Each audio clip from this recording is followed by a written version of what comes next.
Given the key role the regional bloc has played in local political processes, the proposed summit is likely to tackle issues beyond just funding.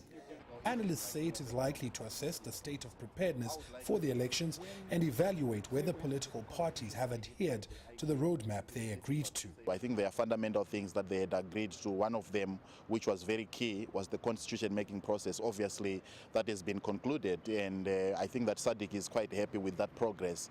But there are other things that are attendant to that process, including, the gestation of this new constitution and the harmonization of the old laws and the new laws. And in particular, also, I think the issue of voter registration and voter education is going to be key. Zimbabwe has rejected funding from the UN due to unfavorable conditions, and other international donors, among them the EU, have not been forthcoming. The EU recently said Zimbabwe has some way to go in implementing reforms to facilitate a credible election. However, Zimbabwe's counterparts in the neighborhood have the capacity to come to the country's rescue.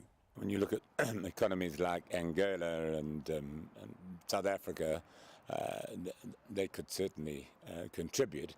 It's only $130 million, which is not a lot of money, really. And therefore, I would have thought that provided there was a political will to do it. The funding from SADC would most likely be in the form of a loan at concessionary interest rates.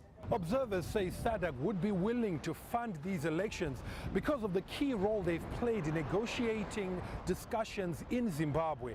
From the last election up to the conclusion of the constitution-making process, these next elections are pretty much seen as a climax to that facilitation role.